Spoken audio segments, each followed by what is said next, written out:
अच्छा, तो बात यह है कि हमने एक चैप्टर पूरा कर लिया है। Chapter number 13 according to PMC syllabus, उसमें 3 टॉपिक थी।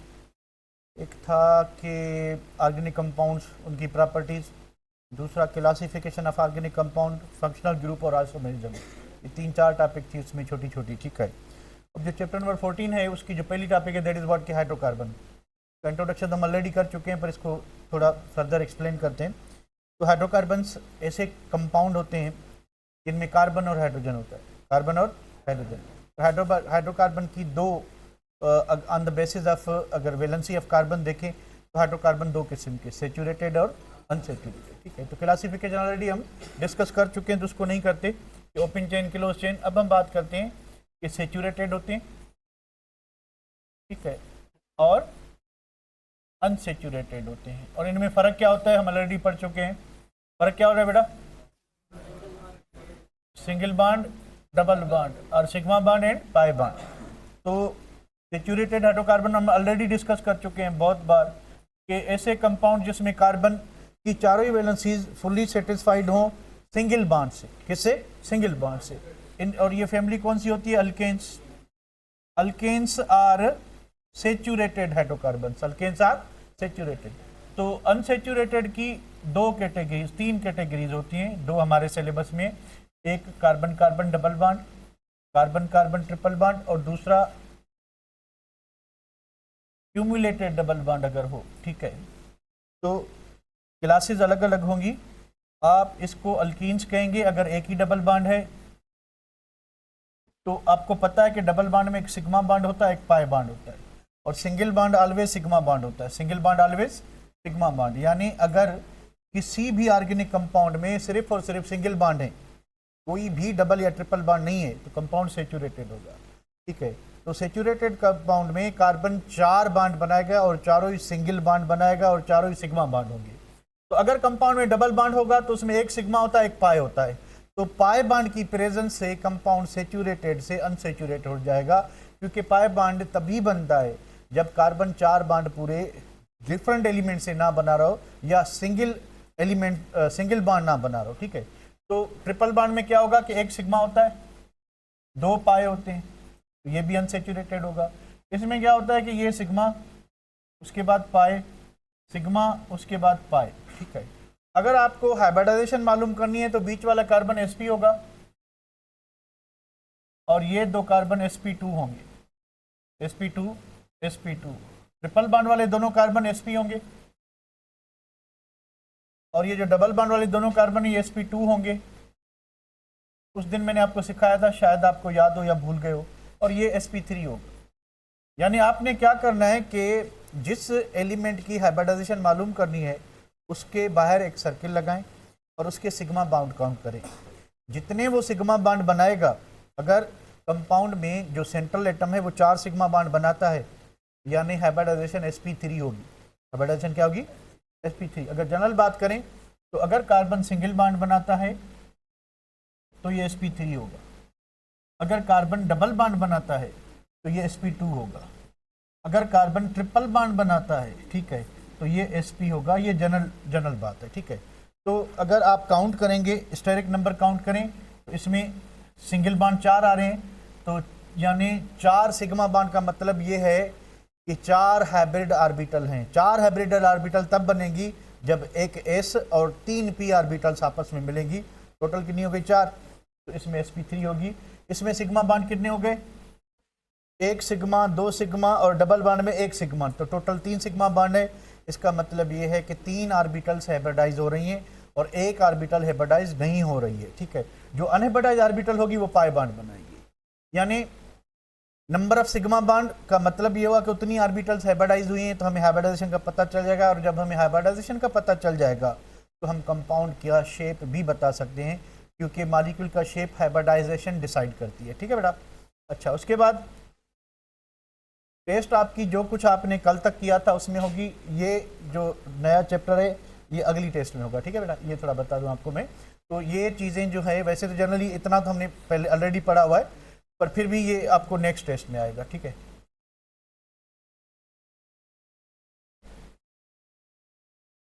उसके बाद भाई क्या चीज़ है कि सेचुरेटेड के एग्जांपल्स कौन से होते हैं? अल्केन्स।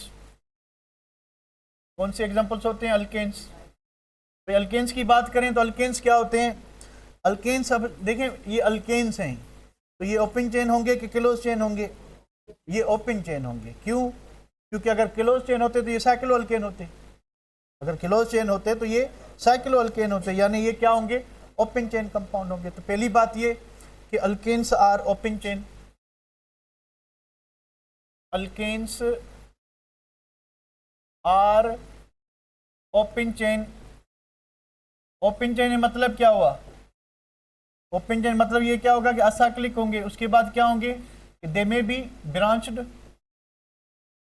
और अनब्रांच्ड आर स्ट्रेट चेन। तो हमने ये क्लासिफिकेशन पढ़ी हुई है कि अगर ओपन चेन कंपाउंड है तो वो दो किस्म के हो सकते हैं, स्ट्रेट चेन और ब्रांच चेन। ठीक है, अच्छा इस डेफिनेशन को पूरा करते हैं।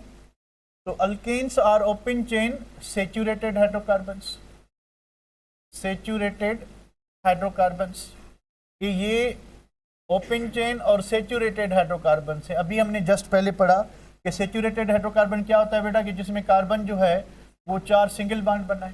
कार्बन क्या बनाए? 4 सिंगल बॉन्ड बनाए। अब फिर हमने कुछ अर्सा पहले पढ़ा था कि किसी भी कंपाउंड का नाम देने के लिए अगर सिंपल हाइड्रोकार्बन है, कंपाउंड में कोई फंक्शनल ग्रुप नहीं है, तो दो चीज़ें यूज होंगी, एक रूट वर्ड और दूसरा प्राइमरी सफिक्स। एक रूट वर्ड और दूसरा प्राइमरी सफिक्स। ठीक है, तो इसमें जो रूट वर्ड है वो तो कार्बन बताएगा, तो प्राइमरी सफिक्स कौन सी यूज होगी? They are named by adding ane suffix. They are named by adding कौन सी सफिक्स? एन। तो रूट वर्ड में एन लगाने से क्या बन जाएगा? अल्केन्स बन जाएगा। फॉर एग्जांपल अगर आपके पास प्रोप है, ठीक है, प्रोप में अगर आप एन लगाएंगे तो अल्केन बन जाएगा। प्रोप ने बताया कि 3 कार्बन है। प्रोप ने क्या बताया? 3 कार्बन। एन ने बताया कि कंपाउंड सेचुरेटेड है, सिंगल बॉन्ड होंगे। ठीक है, अच्छा उसके बाद क्या चीज़ है? इनका जो जनरल फार्मूला है, यानी पूरी अल्केन की होमोलॉगस सीरीज को आप इस फार्मूला से क्या कर सकते हो? रिप्रेजेंट कर सकते हो। इसमें एन क्या है? N shows carbon atoms. N shows carbon atoms. और कार्बन एटम्स का पता कैसे चलेगा? रूट वर्ड से। देखिए प्रोप लिखा हुआ है, प्रोप का मतलब क्या है? 3 कार्बन। ठीक है, एन का मतलब क्या है? कि सेचुरेटेड। तो ये फार्मूला यूज करेंगे यहाँ पे। इस फार्मूला में जो एन का वैल्यू है, एन का वैल्यू कितना है? 3। तो 3 लिखेंगे। ठीक है, तो कार्बन 3 हो गया। इसका मॉलिक्यूलर फार्मूला क्या होगा? C3। उसके बाद यानी एन का वैल्यू 3 है, कार्बन 3 है, 2n। 3 को 2 से मल्टीप्लाई करें। ठीक है, 6 प्लस 2 8, तो C3H8 होगा। तो इसी तरह से आपके पास कोई भी अल्केन है, उसमें कार्बन कितने हैं ये हमें कहाँ से पता चलेगा? रूट वर्ड से। कार्बन का कहाँ से पता चलेगा? रूट वर्ड से। प्रोप। अब अगर ब्यूट होगा तो आप क्या करोगे? 4 कार्बन। तो ब्यूट ने हमें रो के बताया कि मैं 4 कार्बन हूँ, मैं 4 कार्बन हूँ। ठीक है, तो भाई ब्यूट ने हमें हंस के बताया कि देर आर 4 कार्बन। तो एन का वैल्यू कितना हो गया? 4। तो इधर एन का वैल्यू लगाएं 4। ठीक है, तो क्या हो जाएगा? 2 4 द 8, 8 प्लस 2 10, C4H10। तो ये जो सीरीज है जिसमें ऑर्गेनिक कंपाउंड CH2 के डिफरेंस से हैं, इस सीरीज को क्या कहते हैं? Homologous series. इस सीरीज को क्या कहते हैं? Homologous series. ठीक है, होमोलॉगस सीरीज। अब क्योंकि ये चीज़ें आपके बुक में हैं, आपकी बेसिक्स में हैं, पर आपके जिस सिलेबस से आपकी टेस्ट होगी उसमें नहीं है, तो थोड़ा सा इंट्रोडक्शन कर लेते हैं कि होमोलॉगस सीरीज ऑर्गेनिक कंपाउंड की ऐसी सीरीज होती है जिसका हर मेंबर दूसरे। पहली बात कि होमोलॉगस सीरीज में होना क्या चाहिए? होमोलॉगस सीरीज में फंक्शनल ग्रुप सेम होना चाहिए। जब फंक्शनल ग्रुप में हमने पढ़ा था कि अगर सेम होगा तो वो सेम क्लास और same family of organic compound कहलाएगी। जब सेम फैमिली होगी, ठीक है, तो उसका जो हर मेंबर है वो दूसरे मेंबर से CH2 या मॉलिक्यूलर मास 14 के डिफरेंस पे होगा। यानी अगर आपके पास पहला मेंबर था इथेन था, तो इथेन का फार्मूला था C2H6, मीथेन का फार्मूला था CH4, अब प्रोपेन का फार्मूला होगा C3H8। तो इस सीरीज को आप कहोगे होमोलॉगस सीरीज, और इस सीरीज का हर मेंबर जो है वो CH2 यानी मिथाइलिन ग्रुप या मॉलिक्यूलर मास 14 ग्राम जो है या AMU कह लें, वो बढ़ता जाएगा। वो क्या होता जाएगा, बढ़ता जाएगा। ठीक है, यानी या CH2 या 14 मास, क्योंकि कार्बन का मास 12, 2 हाइड्रोजन का मास 2, 12 प्लस 2 क्या हो गया 14। तो हर होमोलॉगस का सीरीज का जो मेंबर है वो 14 मास दूसरे मेंबर से क्या करेगा, डिफर करेगा। जस्ट मैं आपको रिकॉल करा रहा हूँ। ठीक है, अब ये एक चीज़ समझ लें कि हम जो यहाँ पे कवर करेंगे वो डिटेल में PMC का सिलेबस कवर करेंगे। अब जो छोटी छोटी टॉपिक्स हैं उनका ओवरव्यू ज़रूर देंगे, पर अगर आप समझते हो कि आपके पास इनफ टाइम है तो आपको ये टॉपिक्स भी कवर करनी होगी। अगर आप समझते हो कि मैंने बस PMC के सिलेबस पे ही फोकस करना है, देखें टेस्ट PMC के सिलेबस से ही आती है, पर एक चीज़ ध्यान में रखें कि अगर PMC की टॉपिक में किसी का नाम भी आ जाता है तो वो टॉपिक उसी से रिलेट हो जाती है। तो ये जो छोटी छोटी टॉपिक्स हैं सच एज आपकी जो है क्या कहते हैं natural sources of organic compound हो गए, पेट्रोल क्या होता है, ऑक्टेन नंबर वगैरह क्या होता है, इनको आपको देखना ज़रूर है। ऐसा नहीं कि उसको जो है छोड़ देना है, इनको आप देखेंगे ज़रूर। ठीक है, हम आपको थोड़ा सा ओवरव्यू ज़रूर देंगे क्योंकि वो टॉपिक एक्सक्लूडेड हैं नहीं, पर इनडायरेक्टली रिलेटेड ज़रूर हैं तो आते हैं। ठीक है, तो इसलिए यानी टोटली किसी भी टॉपिक को स्किप नहीं करना, किसी भी टॉपिक को स्किप नहीं करना, आपने देखना ज़रूर है। ठीक है, अगर आप अच्छा स्कोर लेना चाहते हो। ठीक है, तो इसी तरह से ये ज़रूरी है। तो होमोलॉगस सीरीज़ है नहीं, पर मैं आपको ओवरव्यू दे रहा हूँ कि होमोलॉगस सीरीज़ ऑर्गेनिक कंपाउंड की एक ऐसी सीरीज़ होती है जिसका हर मेंबर दूसरे मेंबर से CH2 के डिफरेंस से होता है। होमोलॉगस सीरीज में सब मेंबर्स का जनरल फार्मूला, सब मेंबर्स का जो फंक्शनल ग्रुप है, सब मॉलिक्यूल को प्रिपेयर करने का तरीका, सब मॉलिक्यूल की केमिकल प्रॉपर्टीज, क्योंकि फंक्शनल ग्रुप सेम है, ये सेम होंगे। मॉलिक्यूलर फार्मूला नहीं, जनरल फार्मूला सेम होगा। उसके बाद फंक्शनल ग्रुप सेम होगा। उसके बाद फंक्शनल ग्रुप सेम है तो केमिकल प्रॉपर्टी सेम होंगी। ठीक है, उसके बाद जनरल मेथड से, एक ही मेथड से सारी होमोलॉगस सीरीज को आप प्रिपेयर कर सकते हो। और फिजिकल प्रॉपर्टीज जो है वो मॉलिक्यूलर वेट पे डिपेंड करती हैं। केमिकल प्रॉपर्टीज फंक्शनल ग्रुप पे, क्योंकि पूरी होमोलॉगस सीरीज में फंक्शनल ग्रुप सेम है, तो इस वजह से क्या होगा कि केमिकल प्रॉपर्टीज जो है वो सेम होगी, पर जो फिजिकल प्रॉपर्टीज हैं वो चेंज होती जाएंगी, क्योंकि नंबर ऑफ कार्बन एटम्स बढ़ने से लंडन डिस्पर्शन फोर्स जो है वो इंक्रीज होती जाएगी, और जितनी वो इंक्रीज होती जाएगी उतना जो है डेंसिटी वगैरह ये क्या होती जाएगी, बढ़ती जाएगी। मेल्टिंग पॉइंट, बॉइलिंग पॉइंट क्या होती जाएगी, बढ़ती जाएगी। हेलो जी ना उठिए, चाबी मत रखिए। ठीक है बेटा, तो इसी तरह से होमोलॉगस सीरीज हो गया। तो अल्केन्स आर ओपन चेन दो किस्म के होते हैं, स्ट्रेट चेन और ब्रांच चेन। सेचुरेटेड हाइड्रोकार्बन, तो सेचुरेटेड हाइड्रोकार्बन वो होता है जिसमें ऊपर में कीवर्ड भी लिखता जाता हूँ ताकि आपको याद है कि सेचुरेटेड कौन होते हैं, ओपन चेन किस टाइप के होते हैं।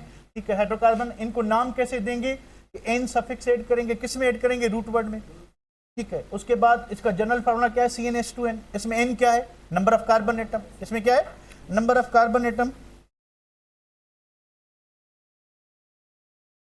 हाँ बेटा, आउट तो पता नहीं कितनी आउट होती है, फिर क्या क्या कवर करें। तो हमें जो बुकलेट मिला हुआ है 90 to 95% टेस्ट आपका उसी सिलेबस में होता है जो आपको मिला हुआ है, और 5 to 10% क्वेश्चन जो है इधर उधर जो है ना वो गोली मार जाते हैं, वो कहाँ जाएंगे, उनका डायरेक्शन क्या होगा, नो वन नोज। तो इसीलिए कह रहा हूँ कि आपके सिलेबस की जो एक्स्ट्रा टॉपिक्स होंगी उनको अगर आपको टाइम है तो आपको देखना ज़रूर है। इवन दो आपको रिटन स्क्रिप्ट में यही है कि टेस्ट यहाँ से होगा, पर ऐसा नहीं होता कि टेस्ट कभी कभी 5 to 10% जो है थोड़ी बाहर चली जाती है। तो इस साल तो नहीं हुआ ऐसा, नहीं लास्ट ईयर हुआ था, पर बायो में सुन रहे हैं कि ऐसा था। ठीक है, स्पेशली बॉटनी में जो है कुछ आउट था। तो मेरे कहने का मतलब ये है कि हम आपको दो चीज़ें करवा सकते हैं, अगर सिलेबस पूरा करेंगे तो फिर थोड़ा थोड़ा करना पड़ेगा।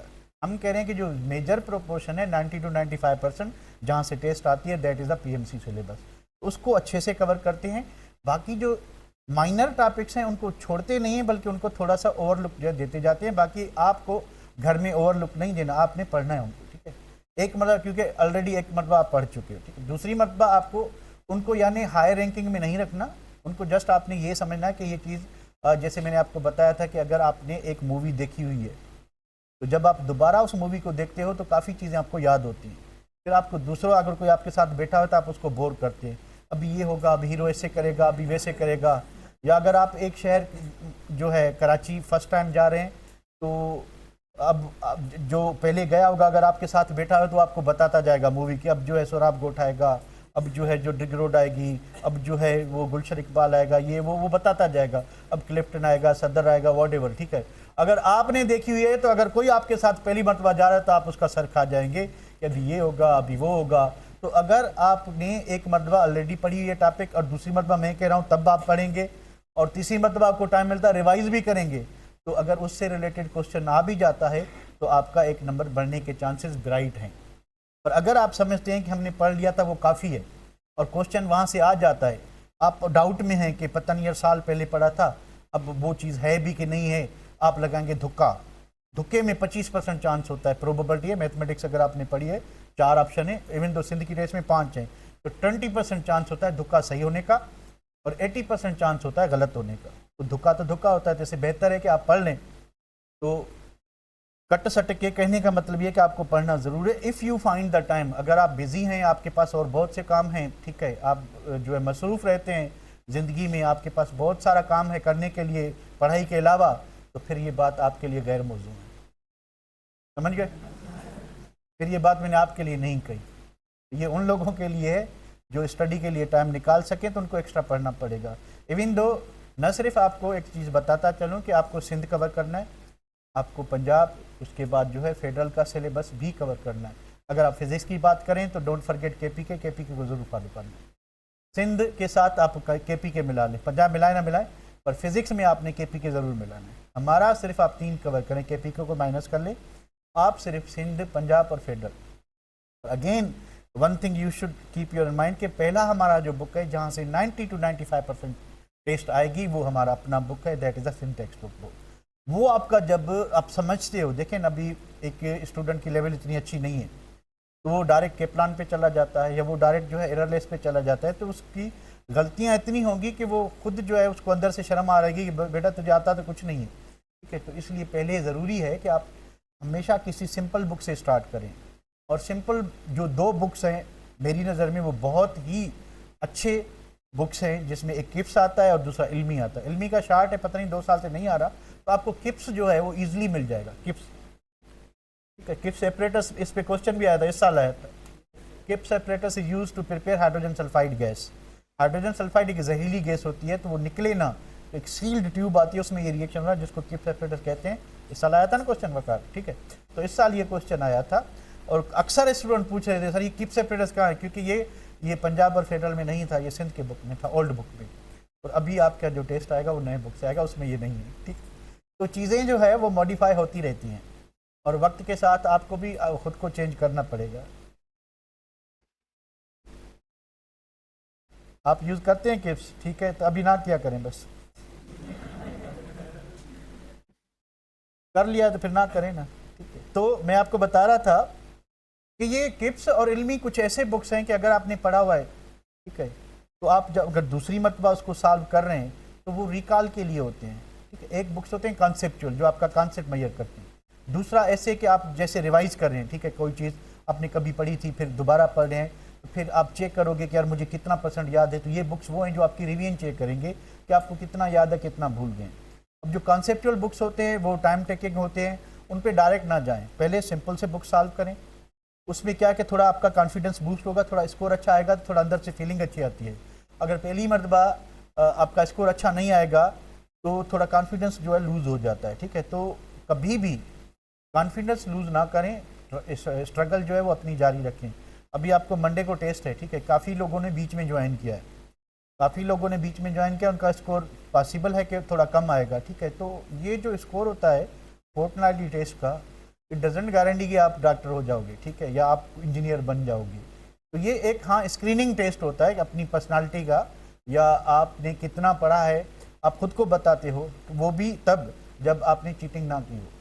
तो अगर आपने चीटिंग की फिर भी आपको पता था, पर हम इतने ईमानदार नहीं हैं, चीटिंग करके भी खुश होते हैं कि हाँ ये मेरा स्कोर है, जो कि रियल नहीं होता, आपको पता होता है फिर भी रियलाइज़ नहीं करते, कह रहे नहीं यार ये तो मेरा स्कोर है। और दूसरों को यानी बड़े फ़ख्र से बताएंगे, सीना चौड़ा करके बताएंगे मैंने ऐसे किया था, मैंने ऐसे किया था, मुझे पता चल गया था ऐसे आएगा, यहाँ से आएगा, मैंने जो है गूगल खोल के चेक कर लिया था। कोई बात नहीं बेटा, हमें कोई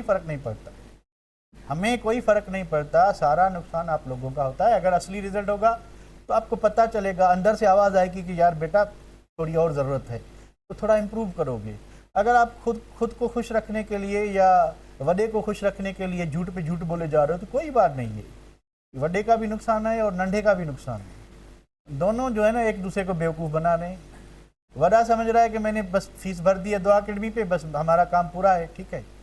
और नंढा समझेगा कि मैं अब्बू को खूब बेवकूफ़ बना रहा हूँ, कोई बात नहीं भाई, स्कोर बहुत अच्छा जा रहा है, बच्चा हो जाएगा, ठीक है। फिर जब टेस्ट होती है तो असली स्कोर वो होता है।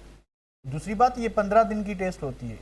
अब 15 दिन के काम से आप अज्यूम नहीं कर सकते या आप खुद को इतना सेटिस्फाई नहीं कर सकते कि आप डॉक्टर बनने वाले हो। मज़ा तब आता है जब आपके पास 2 सालों की टेस्ट होगी, 2 सालों के कोर्स की, फर्स्ट ईयर पूरा, सेकंड ईयर पूरा, उन सब में टेस्ट होगी। वो स्कोर जो होता है ना एग्रीगेट, वो डिसाइड करता है। दूसरी बात ये कि मैंने अक्सर देखा है कि जो मेडिकल के स्टूडेंट होते हैं, ठीक है, उनको लगता है कि शायद हमारी बायो में टेस्ट होगी, तो तकरीबन अयाज साहब के पास कोई 4-5 हज़ार क्वेश्चन के रोज़ाना आते हैं। फिर स्टूडेंट मैसेज करते हैं कि सर रिप्लाई नहीं करते, सर पागल है या उसे कुत्ते ने काटा है? 4-5 हज़ार मैसेजेस का कौन रिप्लाई करेगा? यानी जो क्या सारे प्रॉब्लम आपको बस इसी में होते हैं, फिजिक्स में नहीं है? वैसे फिजिक्स वाले सभी रिप्लाई कम देते हैं, ठीक है, और बात है, ठीक है। तो भाई केमिस्ट्री भी है, आपकी सिलेक्शन एग्रीगेट पे होगी, आपकी सिलेक्शन कभी भी बायो पे नहीं होती, ठीक है। तो लोगों को ये लगता है या तो शायद आपने ठान लिया कि हम डॉक्टर नहीं बनेंगे तो बायो में कोई एमएससी वगैरह कर लेंगे, या फिर कोई और बात है, ठीक है। तो बायो सिर्फ जो है एक उसका क्या कहते हैं कि उसकी थोड़ी परसेंटेज फिजिक्स और केमिस्ट्री ज़्यादा है, पर इट डजेंट गारंटी। अब देखें आखिरी सीट जो है 89 पे जा रही है, तो मुझे बताएं आप 100% बायो कर लें, क्योंकि आपने तो पढ़ी सारा साल बायो थी, आपके क्वेश्चन सारे बायो में थे, यानी आपको लगता है कि बायो डिफ़िकल्ट है या बायो ही हमें आनी चाहिए, तो आपने केमिस्ट्री को इग्नोर किया, मेरा फेवरेट सब्जेक्ट है। तो भाई आपको नुकसान तो होगा। अब ज़ाहिर है मेरे दिल से अच्छी दुआ तो नहीं निकलेगी, ठीक है। दूसरी बात, आपने फिज़िक्स को इग्नोर किया, तो अगर इनमें 5-5 नंबर भी आपके कम हो जाते हैं, ठीक है। इंग्लिश में भी, इंग्लिश को आप बिल्कुल इग्नोर करते हो, पता नहीं क्यों, ठीक है। 5 नंबर उसमें भी कम कर दें। अगर 15 नंबर आप जो है निकाल लेते हैं, 15% निकाल लेते हैं, तो आपकी सिलेक्शन तो नहीं हो रही 85% पे। तो ये थोड़ा होश में आके काम करना है कि सारे सब्जेक्ट के एग्रीगेट पे सिलेक्शन होती है, कि ओनली बायो पे आपकी जो है वो मेडिकल में सिलेक्शन नहीं होगी। सारे सब्जेक्ट का एग्रीगेट, यानी आपको जितनी बायो आती है उतनी फिजिक्स भी आनी चाहिए, उतनी केमिस्ट्री भी आनी चाहिए, उतनी प्रोपोर्शन में इंग्लिश भी आनी चाहिए, तब जाके आपका एक अच्छा एग्रीगेट बनेगा जिस पे आपकी सिलेक्शन होती है। तो कभी भी ये ना सोचें कि एक सब्जेक्ट पे ही आपको फोकस करना है, क्यों? क्योंकि आगे चल के वो पढ़ना है। तो मैं आपकी फॉर योर काइंड इन्फॉर्मेशन मैं आपको बताता चलूँ कि आपको फर्स्ट ईयर और सेकंड ईयर में केमिस्ट्री जान नहीं छोड़ेगी, बायो केमिस्ट्री आप पढ़ोगे, ठीक है। तो केमिस्ट्री को आप इतना हल्के में ना लें, हम खुद भी हल्के नहीं हैं, देखिए कितना वजन है। तो इस वजह से आप भी जो है ना, मेरे साथ हुआ है, केमिस्ट्री ने मार दिया। हाँ, केमिस्ट्री भाई अच्छे भलों को ले डूबती है। आपकी क्या बात है, फर्स्ट ईयर इंटर दोनों? बिल्कुल बिल्कुल। तो मेरा फार्मूला ये होता है कि टेस्ट इस तरह से होनी चाहिए कि जितना जितना कोर्स कवर हो रहा है उस सारे कोर्स में टेस्ट होनी चाहिए। उसका एक पॉजिटिव है एक्सपेक्ट है, एक नेगेटिव है। अब पॉजिटिव ये है कि आपकी रिवीजन पीछे से होती जाएगी, यानी अगर हमारे पास तकरीबन कोई 13 to 14 टेस्ट हो जाते हैं सेशन में, 13 to 14 टेस्ट, यानी आप 13 टाइम्स और 14 टाइम्स पिछला कोर्स जो भी हुआ है वो बार बार आप रिपीट करो, क्योंकि आपको पता है कि वहाँ से क्वेश्चन आने हैं, ठीक है। तो इसका पॉजिटिव एक्सपेक्ट ये है या इम्पैक्ट ये है कि आपका एग्रीगेट अच्छा बनेगा, यानी ओवरऑल सब सब्जेक्ट की प्रैक्टिस होती जाएगी। वैसे अगर आप सिर्फ अच्छा स्कोर करने के चक्कर में आप क्या करोगे, आप जो है सिर्फ 15 दिन के काम को फोकस करोगे। 15 दिन के काम को फोकस करोगे तो पीछे वाला 15 दिन वाला छूट जाएगा, उससे पहले वाला 15 दिन वाला और भूल जाएगा, उससे पहले वाला और भूल जाएगा। तो जैसे जैसे वक्त गुजरता जाएगा चीज़ें आपसे मैनेज करना मुश्किल होती जाएंगी। पर अगर आप टाइम निकाल के खुद को इस वक्त तकलीफ दे के अगर रिवाइज करते जाएंगे तो आपका एग्रीगेट भी अच्छा बनेगा और आपको एंड में स्ट्रेस नहीं होगी, क्योंकि बाद में जब टाइम कम पड़ता जाता है, टाइम निकलता जाता है और आप कवर नहीं कर सकते, तो फिर 2 रास्ते होते हैं। एक तो बंदा सेटिस्फाई हो जाता है, दूसरा बिल्कुल जो है उसको लगता है कि मुझसे होगा ही नहीं।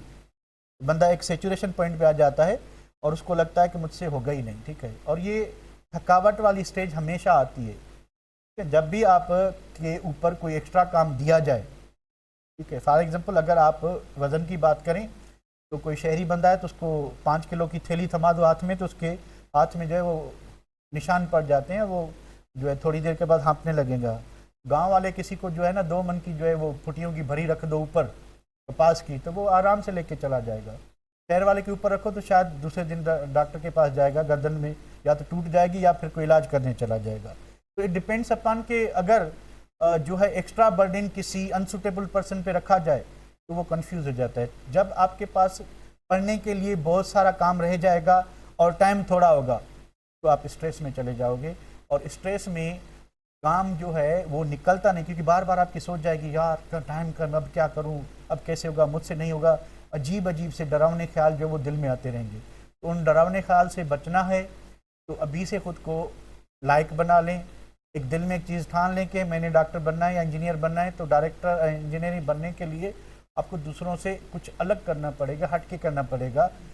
और तकरीबन पागल लोग ही जो है वो डॉक्टर होते हैं, ठीक है। तो अगर आप लोग पागल हैं तो फिर ठीक है, कोई बात नहीं। Are you guys? भाई मेरा काम है कि पागलों को बताना कि पागल क्या होते हैं। तो अगर किसी को सब्जेक्ट बिल्कुल ही समझ ना आए तो उसके लिए भाई सर कुछ वैसे बताएं अच्छे से सब्जेक्ट में समझने के लिए। भाई सब्जेक्ट में समझने के लिए देखें 2-4 बातें हैं। एक तो अगर आपको कुछ नहीं आता, पहले आपको बहुत सारे जूते मारे जाएं, ठीक है, ताकि आप रियलाइज़ करें कि आपने 11 साल या 12 साल जो भी पढ़ा है आपने सीरियस नहीं लिया था। उसकी बहुत सारी वजूहत होती हैं, ठीक है। अगर स्टार्टिंग लें तो स्कूलिंग सिस्टम अगर आपका अच्छा रहा है तो आपको कम प्रॉब्लम होगी। अगर आपका स्कूलिंग सिस्टम बदकिस्मती, हमारे पास जो लोकेलिटी में स्कूल जो हैं वो बस ऐसा कहें कि ठीक ही है, पर नीचे तो ठीक होते हैं, जैसे जैसे हम ऊपर की क्लासेस पे आते हैं, यानी मैट्रिकुलेशन लेवल पे आते हैं या फिर इंटरमीडिएट लेवल पे आते हैं, तो फिर क्वालिटी थोड़ी कम हो जाती है, स्पेशली प्राइवेट एजुकेशन में, ठीक है। चलें रेगुलरिटी पंक्चुअलिटी अपनी जगह पे, पर वो जो क्वालिटी एजुकेशन है उसका थोड़ा गैप है। स्पेशली मैं घोटकी डिस्ट्रिक्ट में देख रहा हूँ कि काफ़ी ट्रेंड चेंज हो गए हैं। तो 9-10 से ही बच्चे स्कूल जाना छोड़ देते हैं, और ये एक बिग लॉस है। स्कूल जाएंगे तो कुछ सीख के आएंगे, जब कुछ सीख के आएंगे उसके बाद आप शाम को एकेडमी या ट्यूशन वगैरह पे अच्छा परफॉर्म कर सकते हैं। अगर आपको कुछ नहीं आता, आप 0 मीटर हो और एकेडमी आके आप समझना चाहते हो कि हम ये कर लेंगे वो कर लेंगे, तो मेरे ख्याल में आप गलत हैं, ठीक है। ऐसा नहीं होता, जब आपके अंदर कुछ होता है तभी एकेडमी कुछ कर सकती है। हमारे यहाँ क्योंकि टाइम की कमी होती है, थोड़ा रैपिड सिलेबस होता है, अब हम हर बच्चे को फोकस नहीं कर सकते। मिसाल तौर ऑनलाइन पे काफ़ी बच्चों के अजीब अजीब क्वेश्चंस होते हैं, कभी बिल्कुल थोड़े होते हैं, कभी बिल्कुल बड़े होते हैं। तो जो छोटी छोटी बातें होती हैं, अज्यूम ये करते हैं हम कि इनको आती होंगी। अगर हर चीज़ जो है वो 9th-10th वाली अगर हम इन्वॉल्व करेंगे तो 5 साल में भी कोर्स पूरा नहीं होगा। तो हमें एक लेवल बनानी पड़ती है कि क्या एक्सप्लेन करना है, किसको रिप्लाई करना है, किसको नहीं करना है। ऐसा नहीं कि पर्सन को देख के रिप्लाई करते, नहीं, हम कंटेंट को देख के रिप्लाई करते हैं कि क्वेश्चन की नोयत क्या है, क्वेश्चन की टाइप क्या है। अगर बिल्कुल ईजी क्वेश्चन उसको स्किप कर लेते हैं, अगर थोड़ा लॉजिक वाला है तो वो आपके लिए भी फ़ायदे में होगा, दूसरा जो सुन रहा है उसके लिए भी फ़ायदे में होगा। बाकी खामखा जो है टाइप करना आसान है, तो ये आप टाइप करने से बेहतर है कि लेक्चर पे थोड़ा फोकस किया करें, तो मेरे ख्याल में। और दूसरी बात आजकल मैंने नोट किया कि बच्चे नोट नहीं करते। भाई जब तक आप, अब देखें हर चीज़ बोर्ड पे नहीं लिखी हुई, कुछ वर्ड्स में बोलते हैं, तो आपका बुक खुला हुआ होना चाहिए। पॉजिटिव थिंग इज़ दैट कि आपके पास, अगर आप ऑनलाइन स्टूडेंट हो या फिजिकल स्टूडेंट हो, ठीक है, आप स्क्रीनशॉट पे गुजारा करते हैं, और काफ़ी बच्चे तो घर जाके देखते भी नहीं है। उनको क्या पता कि दूसरे काम नहीं है कि भाई कोई मूवी देखनी है, कोई सीरियल देखना है, कोई जो है क्या कहते हैं, कोई फेसबुक चलाना है, कोई व्हाट्सएप, कोई स्नैप, कोई फलाना टीम अटीम, कोई टिकटॉक बनाना है, ठीक है। तो आपको इतना टाइम थोड़ी होता है कि आप इधर जाके ये वाले ये खड़ूस जो है वो स्ट्रक्चर जाके देखोगे। देखने के लिए और भी बहुत कुछ है, ठीक है। तो आप एट द स्पॉट नोट करें, क्योंकि जब लेक्चर होता है तो उस वक्त अपनी कॉपी खुली हो, टॉपिक का नाम लिखा हो, ठीक है। उसके बाद कुछ लिखते जाएं, जब घर जाएं तो उसको शेयर करें, भाई हमें पीडीएफ क्या मिला और एक्स्ट्रा पॉइंट्स क्या थी जो यहाँ पे नहीं लिखी थी, उन दोनों को ऐड करें। काफ़ी आपके क्वेश्चंस के आंसर उन्हीं में होते हैं जो हम वर्ड्स में बताते हैं। अब हर चीज़ लिखेंगे तो मैंने आपको बताया 2-3 साल में भी कोर्स पूरा नहीं होगा। तो काफ़ी चीज़ें समझाने के लिए होती हैं, वर्ड्स में कही जाती हैं, कुछ लिखने के लिए होता है। तो ये ट्रेलर होता है, मूवी जो होती है वो लेक्चर में होती है, वो पॉइंट्स आपने खुद नोट करनी होती है। जब पहले बच्चे ज़्यादा सेलेक्ट होते थे ना, बॉयज़ स्पेशली मेडिकल में, उसका रीज़न यही था कि बच्चे हर पॉइंट नोट करते थे। अब अलमिया ये है कि बच्चे स्कूल से ये आदत लेके आ रहे हैं कि फ़ोटो निकालते हैं, घर जाके पता नहीं उसको अगरबत्ती देती हैं, अचार डालते हैं। मुझे नहीं लगता कि कभी कोई खोल के देखता होगा, पर मैं भी कोई पढ़ने वाला बंदा, अल्लाह का नेक बंदा हो, वो देखता होगा, पर लगता नहीं है कि आप जितने बैठे हो या जितने इधर बैठे हो, ठीक है। तो आप घर जाके कोई मोबाइल खोल के देखते होंगे, मे बी पॉसिबल 6 मंथ्स में अगर मेहनत करें। मैं बताता चलूँ आपको कि अगर आप मेहनत करें, बिल्कुल, मैं आपको एक सिंपल सा एग्जांपल दूं कि मैं जेबिस्ट लाड़काना पढ़ाता था 2007 में। 2007 में वहाँ पे एक जेकबाद का एक खोसा लड़का था, बिल्कुल सिंपल था, बिल्कुल इतने अजीब गरीब, हम हॉस्टल पे रहते तो इतने अजीब गरीब और बेढंगे क्वेश्चंस लेके आते, क्योंकि उसको बेचारे को कुछ नहीं आता था। तो वो उस वक्त 9th में था, उसको बिल्कुल कुछ नहीं, 0 मीटर था, ठीक है। उसने 4 साल खूब मेहनत की और अच्छे नंबरों से वो डॉक्टर हो गया था। दूसरा एग्जाम्पल हमारी दुआ अकेडमी की बात करूँ, 2013 की बात है। एक लड़की थी, शानजा नाम था, उसका बाप वेल्डर था, बहुत ही गरीब बैकग्राउंड था उसका। और वो लड़की भी जो है बिल्कुल बेचारी जो है उसको उस एक तो खुद भी सादी थी और उसके क्वेश्चंस भी बिल्कुल सादे होते थे। तो कभी कभी हमें गुस्सा भी आता था, पर कभी तरस भी आता कि नहीं भाई, उसको सीखने का शौक है तो हम उसको इग्नोर ना करें। तो काफ़ी मतलब हम इग्नोर भी कर जाते थे क्योंकि क्वेश्चंस अजीब होते थे। उस लड़की ने बहुत मेहनत की, उस लड़की ने बहुत मेहनत की और वो डॉक्टर हो गई थी। BDS में उसको सीखने पर हो गई थी। तो एक यानी बिल्कुल ही लो इज या पुअर स्कूल बैकग्राउंड से भी आप निकल सकते हो। 7-8 महीने उसके लिए इनफ हैं जिसका दिमागी तवाज़न ठीक भी हो और उसके बाद मेंटली वो रेडी हो, उसको पता हो कि मैंने क्या करना है। अगर वो एक आप दिल से ये चीज़ मान लें कि हमें ये चीज़ करनी है, पहले मैं अक्सर बताता हूँ, पहले खुद को राज़ी करें, मेंटली खुद को समझाएं कि हमें डॉक्टर बनना है। और डॉक्टर कैसे बनते हैं? डॉक्टर बनते हैं भाई, पापा की मेहनत, अपनी मेहनत, सब कुछ मिला के एग्रीगेट बनता है, ठीक है। और खाली बायो की मेहनत से जो है वो नहीं बनेगा। तो आप पहले एग्रीगेट अच्छा बनाएं, उसके बाद पापा राज़ी हो, उसके बाद जो है ये सारे ABC तो उधर एग्रीगेट बनता है, ABCDEF सारे मिला के जो है ना, फिर माँ बाप की दुआएं, फिर आपकी जो आपका पर्सनल रोल है वो, और उस पर आपकी स्कूलिंग सिस्टम, आपकी पर्सनालिटी, ये सारा कैरियर ऐसे नहीं बनता बेटा। कैरियर में बहुत सारी सेक्रीफाइस होती हैं, बहुत सारी कुर्बानियाँ होती हैं। तो जो लोग डॉक्टर बन गए तो वो आपको ऐसा नहीं कि कहीं पे आपको जो है 2-2 घंटे क्रिकेट खेलने जाते थे या 4-4 घंटे कहीं जिम में जो है वो बॉडी बनाने जाते थे, वो आपको लगता है कि शायद इससे कुछ होता है या कुछ फ़र्क पड़ता है। अक्सर शौक होता है लड़के जब आपकी एज के होते हैं तो वन विलिंग करेंगे आप, उससे कुछ होता है, शायद कोई देख रहा है हमें, वाह वाह करेगा। हाँ, 5 का टाइम ज़रूर देता होगा, जैसे गामू देता है, तो वो 5 का टाइम ज़रूर देते हैं लोग आपको देख कर। तो ये नेगेटिव चीज़ें, ये पॉजिटिव चीज़ें नहीं है जिसमें हम खुश होते हैं। हमारा प्रॉब्लम यह है कि हम नेगेटिव चीज़ों में बहुत खुश होते हैं। अगर कोई भाई कोई सिग्नल तोड़ना है, हमें खुशी होती है कि फिर बताते हैं, दोस्तों में बैठ के फ़ख्र से बताते हैं, मैंने सही वो खड़ा हुआ था, मैंने ऐसा सिग्नल तोड़ा, देखता रह गया। अब नेकी की बात नहीं है, पर हमें बताने में थोड़ा जो है ना वो मज़ा आता है, पता नहीं क्यों, शायद पैदाइशी वो हैं, ठीक है, समझ जाएं। सर अगर किसी को घर वालों की तरफ से कोर्स हो मेडिकल करने के लिए, तो आपका कुछ नहीं हो सकता बेटा, आपका कुछ नहीं हो सकता, ठीक है। अगर घर वाले फोर्स करें तो पहले मैंने आपको बताया कि ये फील्ड ऐसी है जो आपके पर्सनल इंटरेस्ट पे डिपेंड करती है। तो मेडिकल में देखें, अगर मैं गवर्नमेंट कॉलेज की बात करूं, हमारे पास 2 कैटेगरी के बच्चे आते हैं। एक वो जिनको हम जोरी मेडिकल में ज़बरदस्ती धिकलते हैं क्योंकि उनका D ग्रेड होता है, E ग्रेड होता है, यानी ऑलमोस्ट फेल होते हैं, क्योंकि मेडिकल में एडमिशन नहीं होता, तो हम ज़बरदस्ती बच्चों को मेडिकल में डाल देते हैं। अब उनको तो कोई पता ही नहीं, उनको पता ही नहीं, मेडिकल इंजीनियरिंग का ही पता नहीं होता कि मेडिकल क्या होती है, इंजीनियरिंग क्या होती है, उनको ज़बरदस्ती हम डाल देते हैं। दूसरे वो कि पेरेंट्स की ख्वाहिश है, ठीक है, पेरेंट्स की ख्वाहिश है कि बेटा डॉक्टर बने, बेटे की ख्वाहिश नहीं है, पेरेंट की ख्वाहिश है, ठीक है। तो भाई जो सवाल बनाम नहीं लेता, मैं आपकी जो है वो गिला नहीं करता, तो आप समझ जाएं कि ये आपका काम नहीं है, ठीक है।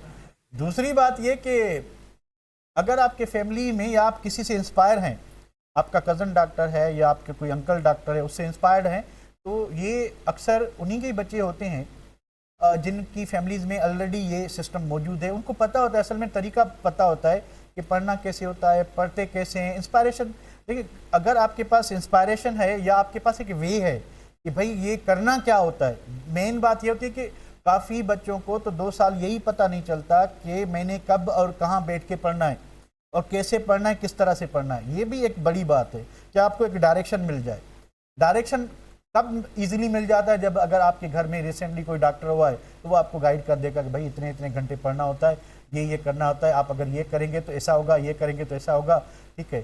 तो अगर आपकी फैमिली में नहीं है तो आपको थोड़ा प्रॉब्लम हो सकता है, ठीक है। पहले मेंटली खुद को राज़ी करें ऐसा नहीं है कि दूसरी फैमिलीज में नहीं होते, होते हैं, ज़्यादातर वही होते हैं। आजकल डॉक्टरों के बच्चे कम हो रहे हैं, कम इस वजह से है कि डॉक्टरों के पास माल बहुत आ गया है, उनके बच्चे जो हैं उनके पास पैसे बहुत है, और उड़ाने के लिए भी तो टाइम चाहिए ना, पैसा तो है, उड़ाने के लिए टाइम चाहिए।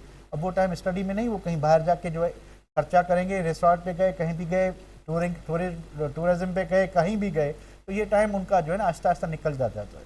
तो अगर बहुत सिंसियर बंदे हैं तो वो काम करते हैं, तो आप ही अगर अच्छा काम करेंगे, कल वाली मैंने कल कर दी थी भाई ग्रुप में, कल वाली कल टॉपिक कर दी थी, ठीक है।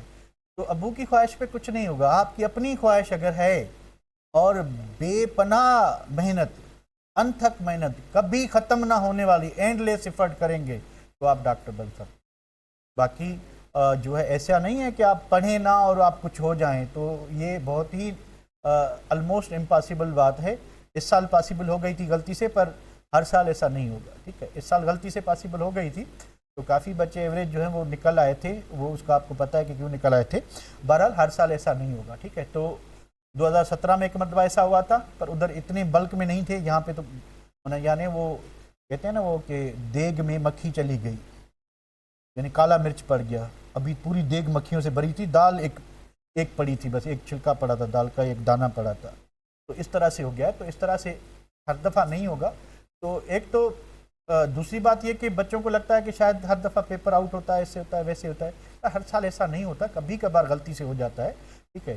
तो आप पहले तो अपने जहन को पॉजिटिव रखें, ठीक है। जितना पॉजिटिव रखेंगे उतना चीज़ें आसान होंगी, जितना नेगेटिव लेंगे उतना आपका टाइम ज़्यादा वेस्ट होगा। और दूसरी बात कि आपकी जो लेवल है, क्योंकि आपकी किसी की भी स्कूलिंग अच्छी नहीं है, यानी हमारे पास एवरेज स्कूल हैं, इतने अच्छे नहीं हैं, तो आपके लिए ज़रूरी है कि डिस्कस किया करो आपस में, कुछ टाइम निकालो, कुछ यानी एकेडमी से पहले मिलो एक दूसरे से, और एक दूसरे से प्रॉब्लम शेयर करो कि इसका जवाब क्या होगा, इसका जवाब क्या होगा। खाली मोबाइल पे जवाब ढूंढने की कोशिश ना करो। खाली अच्छा, अक्सर लोगों को लगता है कि शायद यूट्यूब पे बहुत अच्छे प्रोफेसर्स हैं, वो आपको पढ़ाएं, बिल्कुल अच्छा पढ़ाते हैं, हमसे बहुत ज़्यादा अच्छा पढ़ाते हैं, रीज़न और बहुत अच्छा पढ़ाते हैं, बहुत ही अच्छा पढ़ाते हैं। हम तो उनके यानी किसी खाते में भी नहीं आते, पर मसला ये है कि उनका सिलेबस हमारे सिलेबस से बहुत डिफरेंट है, डिफरेंट भी है, डिफ़िकल्ट भी है। तो जब आप यूट्यूब पे एक कोई भी क्वेश्चन ढूंढने जाते हैं, तो आप जब 2, 4, 5 लेक्चर सुनेंगे, उसके बाद आपको मे भी क्वेश्चन का जवाब मिले, मे भी ना मिले, दोनों चीज़ें हैं, ठीक है। दोनों चीज़ें मिल भी सकता है, नहीं भी मिल सकता है, तो आपका टाइम बहुत ज़्यादा लगेगा। तो जितना आप अपने सिलेबस को ज़्यादा फोकस करेंगे तो आपको आंसर्स, क्योंकि क्वेश्चन तो वहाँ से ही आने, अपने बुक से आने, अब किसी इंडियन आथर के तो नहीं आने क्वेश्चन, अभी किसी जो है श्रीलंका बांग्लादेश से तो क्वेश्चन नहीं है, हमने अपने बुक से आने। तो उसको कोशिश करके उसी को ही आप क्या करें कि फोकस करें, उसी को टाइम दें। और दूसरी बात कि घूमना फिरना इसको थोड़ा मिनिमाइज़ कर लें, थोड़ा नहीं बिल्कुल कम कर लें, क्योंकि इस चीज़ की गुंजाइश ही नहीं है। तो ख़ुद को पहले मेंटली रेडी करें कि हमने पढ़ना है, सिर्फ पढ़ना नहीं है बल्कि समझ के पढ़ना है, और एक दूसरे से डिस्कस करें। जितना डिस्कस करेंगे तो नॉलेज हमेशा शेयरिंग से बढ़ती है, हम कभी कम नहीं होती, कभी भी नॉलेज जो है वो कम नहीं होती। तो हम हर साल सपोर्ट करते हैं, और हर साल जो है अल्लाह की मेहरबानी से हम थोड़े ही स्टूडेंट होते हैं, हमारे पास इतने नहीं होते, 200-250 से अंदर होते हैं, उसमें प्राइवेट गवर्नमेंट मिला के कुछ 60 से 70 डॉक्टर हर साल बन जाते हैं। तो ये स्टूडेंट की अपनी मेहनत, उनके वालिदैन की मेहनत और हमारी मेहनत, सबकी मेहनत होती है। तो पर एज अ होल जो हमारा जो रोल होता है, देखिए हमारा रोल है कैटलिस्ट वाला, कि रिएक्शन हो रहा है, हम सिर्फ स्पीड अप करते हैं। कैटलिस्ट उस रिएक्शन को नहीं करवा सकता जो थर्मोडायनामिकली पॉसिबल ना हो, यानी अगर रिएक्शन नहीं हो रहा तो कैटलिस्ट जो है वो उस रिएक्शन को स्पीड अप या करवा नहीं सकता, पॉसिबल नहीं बना सकता। अगर रिएक्शन थर्मोडायनामिकली पॉसिबल है तो कैटलिस्ट उसको स्पीड अप करेगा। तो एकेडमी का रोल, जो आपका मेंटर है, जो आपका गाइड है, जो आपका टीचर है, जो ट्यूशन टीचर है, वो कैटलिस्ट का रोल अदा करता है। यानी आप पढ़ रहे हैं, आपको चीज़ें समझ नहीं आ रही, हम कैटलिस्ट का काम करके आपके कॉन्सेप्ट को क्लियर करेंगे। पर अगर आपका रिएक्शन हो ही नहीं रहा तो हम कुछ नहीं कर सकते, ठीक है।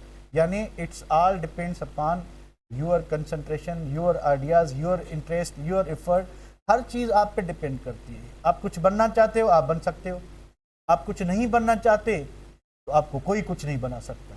तो इट्स यू, फ़ायदा भी आपका, नुकसान भी आपका। कुछ करोगे, कुछ पूछोगे, टीचर से पूछो, आपकी मर्जी है। दूसरी बात ये कि मैंने देखा है कि कभी भी बॉयज़ को मैंने क्वेश्चन पूछते नहीं देखा, और ये बहुत ही एक जो है क्या कहते हैं कि एक दुख भरी दास्तान है। इस दुख को हमारे को कम करें, क्वेश्चन पूछ लिया करें। जब तक आप पूछेंगे नहीं तो आपको पता कैसे चलेगा, ठीक है? तो क्वेश्चन पूछ लिया करें। मुस्कान क्या कहें कि आइटम आजकल वीडियो लेक्चर अपलोड कर दें, देखता हूँ बेटा, टाइम मिल जाए तो कर लूँगा, ठीक है? ऑप्टिकल आइसोमर्स में ऐसी कोई ख़ास बात नहीं, जो कल आज हमने पढ़ा था उसको ज़रा थोड़ा सा गौर कर लेना। उसमें पेपर तो मैंने आज बनाना है, और बैठ के बनाना है, तो आपको पता चलेगा कि पेपर कैसे होता है। पर पढ़ना तो आप लोगों ने है ना, ठीक है? तो करना क्या है, कब पढ़ना है? सुबह को, दोपहर को, शाम को, रात को, नींद में, सब जगह पढ़ना है। यानी अगर आप सुबह को हल्का होने भी जाते हैं तो वहाँ पे भी जो है ना आपको जहन में होना चाहिए, भाई वॉशरूम में अंदर पीरियडिक टेबल वगैरह लगा दे, जब जाए रटा लगाए। कोई जब सोते हैं ना, छत के ऊपर कोई स्टिकर लगा दे, ठीक है? कोई ग्रुप का रटा हो या कोई फिजिक्स के कोई क्या कहते हैं डायमेंशन वामेंशन हो, ठीक है? छत पे जब आप सोएं तो उस वक्त जो है थोड़ा देखें कि हाँ भाई कल मुझे मैंने याद किया था। इस तरह से हर महीने आप 4-5 चार्ट बदलते रहें तो आपको जो टिपिकल चीज़ें हैं वो ऐसे काफ़ी सारा आपका टाइम बचेगा। हंसने वाली बात थी अपनी जगह पे, पर ये बहुत इफेक्टिव होती है कि जहाँ जहाँ आप यानी अगर खाने की टेबल है, ठीक है, अगर आपने शीशे के टेबल के नीचे जो है कुछ रख दिया है, शीशे के नीचे कुछ पढ़ने वाला मटेरियल है, तो जब भी आप खाना खाओगे आप देखते रहोगे, तो बार बार जब आपको देखते रहोगे तो आपको बहुत समय तक वो याद रहेगा। तो ये चीज़ें थोड़ी पॉजिटिव लिया करें, नेगेटिव ले लेते हैं हम, कोई बात नहीं, ठीक है? पर जितना पॉजिटिव लेंगे, मैंने ऑलरेडी आपको बताया कि जितना पॉजिटिव लेंगे उतना आपके लिए अच्छा होता है, ठीक है? जितना नेगेटिव लेंगे आपका जहन खराब होगा। और लोगों के कमेंट्स पे को थोड़ा हवा ना दिया करें, लोग आपके बारे में क्या सोचते हैं, लोग आपके बारे में क्या कहते हैं। अक्सर हमने देखा होगा कि जो बंदा सादा होता है, जो दिन रात पढ़ने वाला होता है, हम उसको जो है धिकारते हैं और बुरा भला कहते हैं, और जब रिजल्ट आता है वही डॉक्टर होता है। तो मैंने आपको ऑलरेडी बताया, ये डॉक्टर सियाने बंदों की फील्ड नहीं है। यहाँ पे बेवकूफ़ लोग ही डॉक्टर बनते हैं, जो दुनिया की चालाकियों से ना वाकुफ़ हों। जो टैलेंटेड बंदा होता है, जो होशियार होता है, जो चालाक होता है, वो तो दूसरों की खामियां निकालने में ही अपना टाइम वेस्ट कर देता है। और जो बेवकूफ़ होता है उसे पता होता है कि मैंने करना क्या है, मुझे गर्ज नहीं है मेरे बारे में ये क्या कहता है। उसको पता नहीं होता, जिसको आप बुरा भला कहते हो, सादा बंदा है, उसको पता होता है, वो इग्नोर करता है, वो आपसे ज़्यादा सियाना है। आप उसको पागल समझते हो, वो आपको पागल समझे कि खामखा अपना टाइम ज़ाया करें। वो अपने मकसद में होता है, आप उसकी जो है ना वो उसके चक्कर में रोज़ाना 20-25 मिनट बर्बाद कर लेते हो, वो 20-25 मिनट उतने पढ़ लेता है। आप उसके ऊपर कमेंट किए जा रहे हो, उसको फ़र्क ही नहीं पड़ता। और ऐसे बेवकूफ़ बंदे जो हैं, ऐसे जो डेडिकेटेड बंदे जो हैं, ऐसे जो वन डायरेक्शनल बंदे जो हैं, वही कामयाब होते हैं। कोई भी फील्ड हो, डॉक्टर हो, इंजीनियर हो, लॉयर हो, कोई भी हो, ठीक है? डायरेक्शन अगर वन डायरेक्शनल है तो आपका वक्त भी कम लगेगा, कामयाब होने में टाइम भी जो है वो थोड़ा लगेगा। अगर आपकी आत्मा भटक रही है, ठीक है, आप कहते हैं कि मैं ये नहीं तो वो बन जाऊंगा, ये नहीं तो वो बन जाऊंगा, फिर आप कभी कुछ भी नहीं बन सकते। कुछ बनने के लिए ज़रूरी है कि सेक्रीफाइस, कुर्बानी, हर कामयाबी की एक कीमत होती है। एक चीज़ ये मेरा जुमला जहन में रखना, हर कामयाबी की एक कीमत होती है जो आपने अदा करनी। और कीमत ज़रूरी नहीं हर कीमत जो है पैसों वाली कीमत होती, नहीं। आपका टाइम कीमत है, आपका इंटरेस्ट कीमत है। अगर आप अपने जो है शौक को साइड पे रख के टाइम देते तो ये आप कीमत अदा करें। आपको बहुत शौक है कि मैं क्रिकेटर बनूं, 4-5 घंटे क्रिकेट खेलूं, पर स्टिल आप क्रिकेट को साइड में करके अब डॉक्टर बनने के लिए एफर्ट करें, तो ये आप कीमत अदा करें। तो हर कामयाबी की कीमत होती है जो आपने अदा करनी थी। अगर आप कीमत अदा नहीं कर सकते तो आप कामयाब नहीं बन सकते। जिस फील्ड में कंपटीशन होगा उसमें आपको कीमत अदा करनी पड़ेगी। आप इंजीनियर हो, आप ना पढ़ो, बन जाओगे। ना पढ़ो, भले उधर जाके पढ़ाना, उनको पढ़ाना, ठीक है, पर आप इंजीनियर बन जाओगे, क्योंकि कंपटीशन नहीं है। डिस्ट्रिक्ट की काफ़ी सीटें हर साल बच जाती हैं। नो कंपटीशन, आपका कहीं ना कहीं दाखिला हो जाएगा, गवर्नमेंट में, प्राइवेट में, किधर ना किधर हो जाएगा। तो मेडिकल ऐसी फील्ड नहीं है, उसमें जाने के लिए आपको दिन रात पढ़ना पड़ेगा, दूसरों को पीछे धकेलना पड़ेगा। टोटल 5 to 6% बंदे कामयाब होते हैं, 94 to 95% जो है वो रह जाते हैं। और आसान लफ्ज़ों में मैं कहूँ, फेल हो जाते हैं। रह गए यानी फेल हो गए, ठीक है। तो वो अगर इज़्ज़त से नाम लें तो ये है कि वो मेरिट पे नहीं आए, वो मेरिट पे नहीं है। जैसे वकार बैठा हुआ है, वकार का स्कोर बहुत अच्छा था, पर जो है पापा की मेहनत नहीं थी, इस वजह से वकार इस साल रह गया। ठीक है, तो अगले साल इंशाल्लाह पापा मेहनत करेंगे। ठीक है, और वकार होपफुली ये तो डॉक्टर इस साल भी है पर अगले साल ज़रूर बन जाएगा। ठीक है, चले इसी के साथ कितने घंटे की ये सवाल लिमिट नहीं होती जब तक आप सेटिस्फाई ना हो। देखिए, जब तक आपका, और कल पे ना छोड़ें, जब तक आपका जो आज का काम है, जब तक आज का काम आपसे कवर नहीं हो जाता तब तक आप जो है खुद को जो है सोने ना दें। नहीं, फिजिक्स वाले बस वो क्या कहते हैं, कावड़ी जो हैं नहीं आए।